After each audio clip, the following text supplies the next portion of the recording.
It's chilly. It's chilly. We ran into a quick problem. I was getting ready to lay some bricks. And it's supposed to reach 63 degrees later. So we're dealing with two challenges, trying to put these brackets on for the rails. We're hoping to get up on the roof. Welcome to our channel. I'm Kathy and that's Rich, and we're building an off-grid earth-sheltered house here in the Adirondacks. We are acting as our own general contractors and DIY building as much of this as we can. And that doesn't come without its own set of problems and challenges. And sometimes it feels like we take 2 steps forward and 1 step back. And this week we faced a few of those challenges and problems, but we don't give up.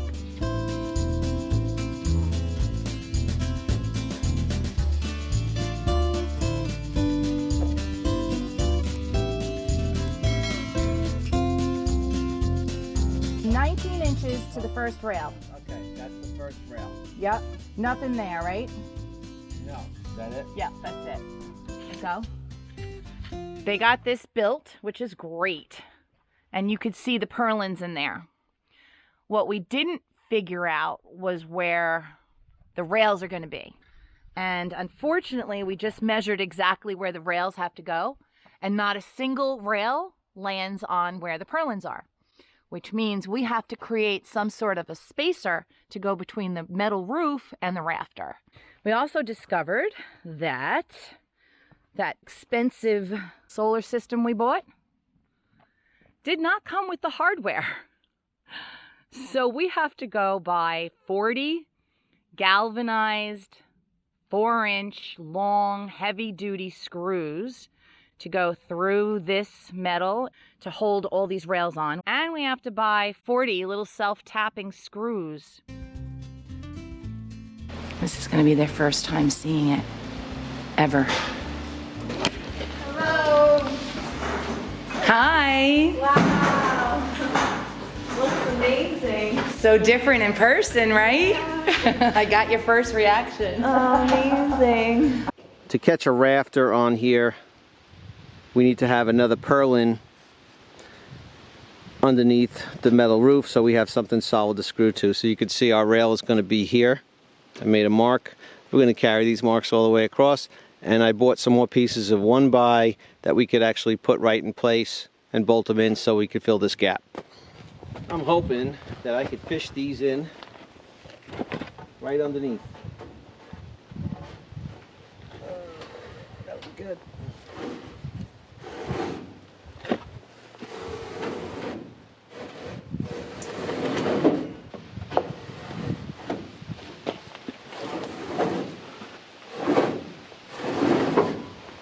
To do that about 14 more times. I'm gonna go get some gloves.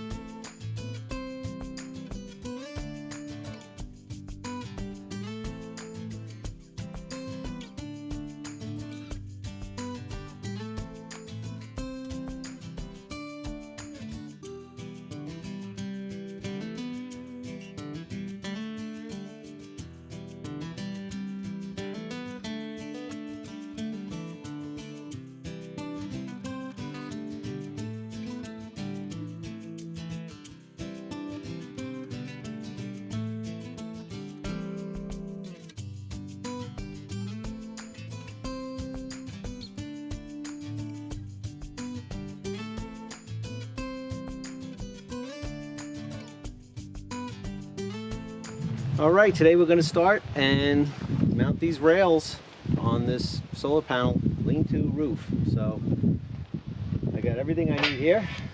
So these are the little standoffs for the rails. They call them, I don't know what they call them. Snap rack. Metal roof base. So this base comes apart in 2 halves. What they want you to do is they want you to lag bolt this down, then this bracket bolts under here, okay, and then your rail will be mounted with another bolt to that bracket. So what I got to do is space these out evenly, about 10 of these per rail. Some lag screws, I got the longest ones that they had, 4-inch, and we're going to try and find rafters and bolt these down. Box of washers. a drill with a 3/16 bit, another impact driver, 7/16 socket on the end of that. We have some little self-tapping screws to join the rails together with the grounding bonding strips that they gave us. And chalk line so we can keep lines straight, and a sawzall to cut these things if I have to cut them, and I will be cutting them.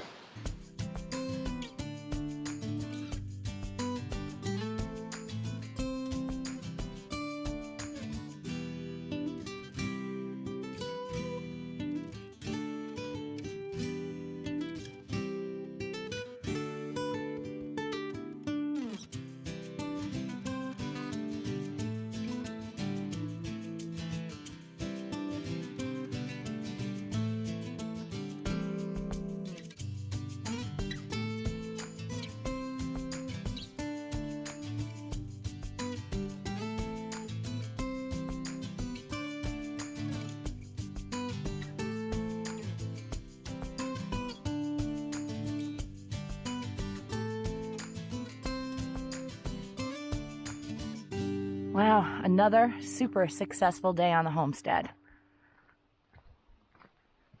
Richie and Neil worked really hard to get the rest of those solar system purlins in, and a lot of the hardware to hold the rails for the solar panels on. And the electricians were here all day.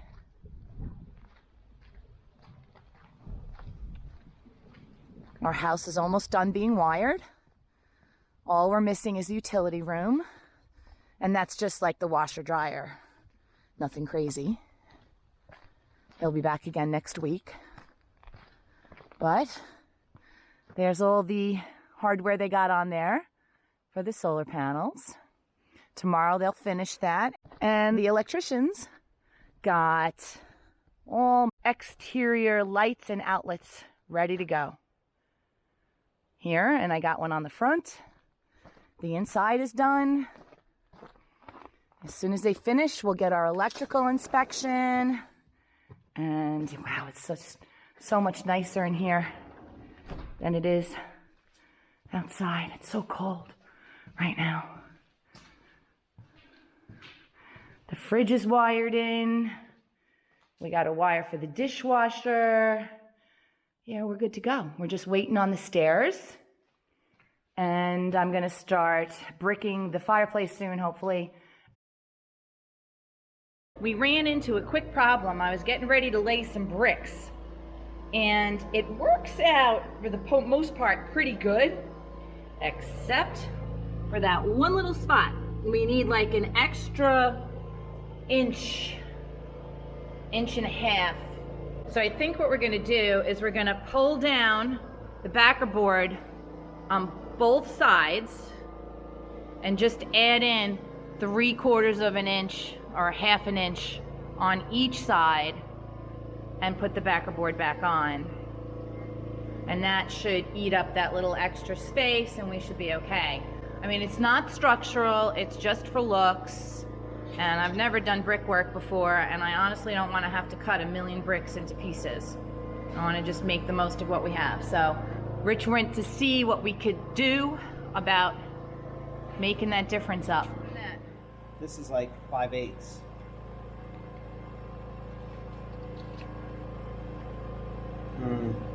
It doesn't have to be perfect. I think that'll work. I think we'll use the leftover, what is that? OSB siding? OSB sheathing, yeah, Sheathing. plywood they call it, but it's not.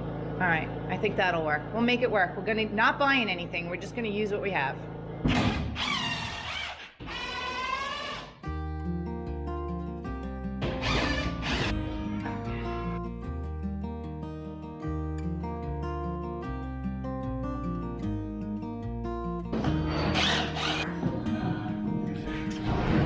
And we bought 2 vents so heat can get through to the bedroom.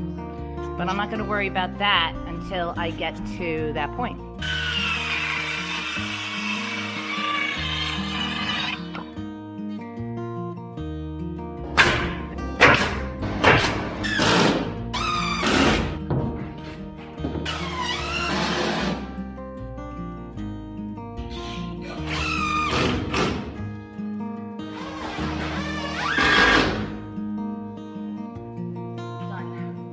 got a spacer in there now, and the bricks should fit better when I start laying them. I see the bolt on a ridge.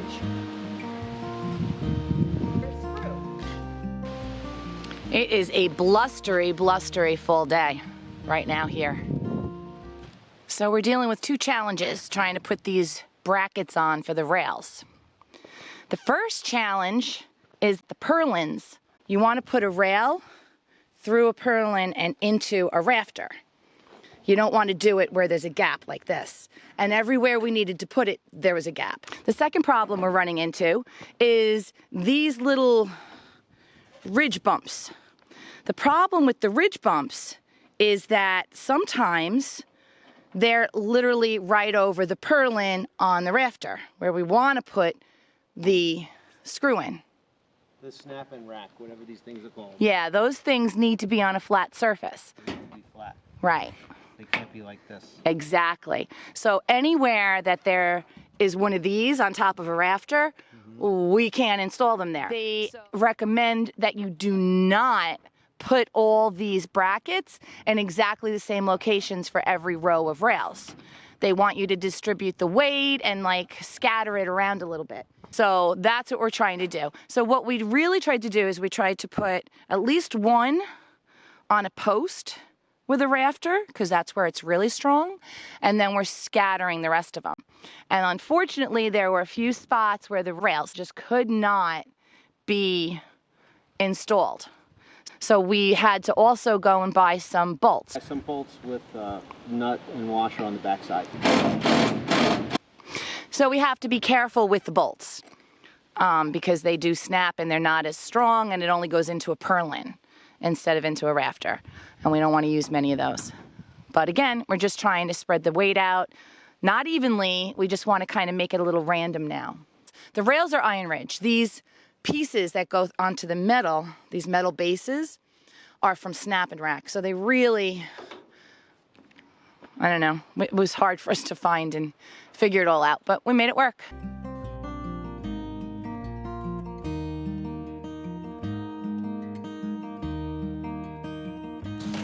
Hey, Duke is here. Hi.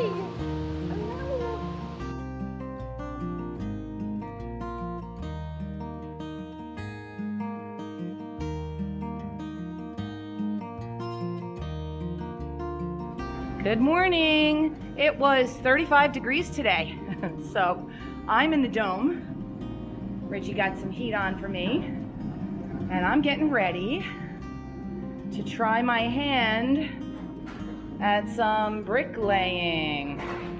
It's chilly. It's chilly. So heat is definitely on our mind, and that means getting the wood stove in. So that is on our plan today. The top two rails of the solar panel setup is up on our list today, and it's supposed to reach 63 degrees later, so we're hoping to get up on the roof and get the last top second coat on the top of the roof of the Henry 107 and be done with that. So we have a lot to do today, but it is a crystal clear, beautiful, beautiful day. This is the mix I'm using to do the bricks today. It's type S Quickcrete Mason mix. And if you remember, I sourced the bricks from two places, Facebook Marketplace and from a family friend. So all repurposed bricks. So that's a special blade for cutting bricks. It's really old. What's old, the blade? The blade, the saw. It's a Craftsman? Yeah. Is that the one you wanted to get rid of? No, I won't get rid of this. Good. This one is going to be the saw that I use for garbage like metal and brick. And then Yeah. the other one I'll use for wood. Okay. And then the new one that I bought, I'm going to use for The new used one. Yeah. New to us. all the bigger stuff that needs to be cut like when I can't, such as 2x10s and other things like that. Very cool. I'm excited. Yeah, Richie got a new saw used last night. Got so much stuff last night. There it is, the DeWalt back there. It'll cut big pieces of wood or even logs. We got some more quick wall. We got some more insulation. We got some lights for the kitchen. We got switches. Yeah. Can't wait till we don't have to do this anymore.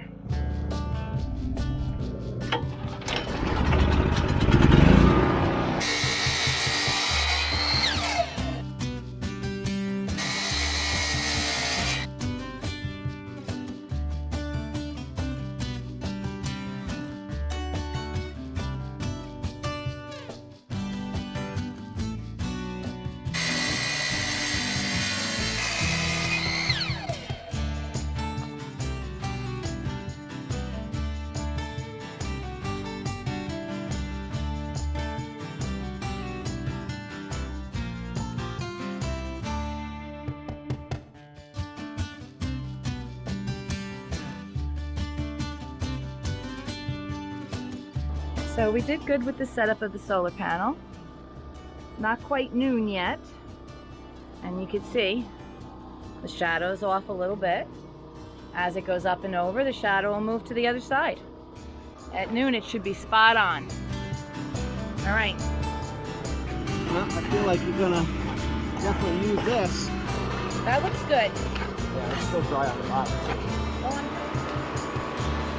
Yeah, this is definitely too dry. Yeah. Even with my spray. It doesn't look like how they do it in the video. Shut up.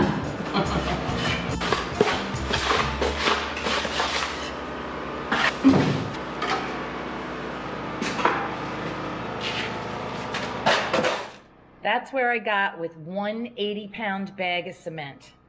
I think I'm going to need at least 3 more. Little tidbit of information on these bricks. These are from the early 1900s, right here in the Adirondacks. CB Company was from Mechanicsville. And I'll show you that. So there's history with these bricks, and I'm so excited to have them. They came out of the chimney of an old house from a family friend. So Rich got all the rails finished today, except for the one that we're waiting for the connector on. There was just a little mistake, so we had to buy an extra connector. And he's got all the clips on, ready to go for the wires. And we just have to get these up there. I staggered my seams. So you got, like, you know, a seam here, and then this one don't have a seam. And this is only one bag of the connectors. There's another bag, so I figure we'll just put them on as we go. Is it not hard to put them on? Not hard. All right, so we'll get that done later, but you're about to Paint. second coat. We have a couple of spots from the bottom with the ladder that we got to hit, including that little crack over there that's still leaking, and then he's going to go up top and do a second coat up there. And we got to hurry up because it's late. Ew, what's that? It's just the stuff to protect the pump. Oh, you put that in last time? Yeah. Oh, I didn't know that. Oh, that's got to come out, yeah. There it is. All right. The sprayer gets in all these nooks and crannies really super easy. It just fills them right in. It's so nice. So we're just getting that spot where the crack is on the interior still leaking in the dome. Hoping that this time this prevents it from leaking. Yeah, a very tiny bit. So we're thinking it's coming from above.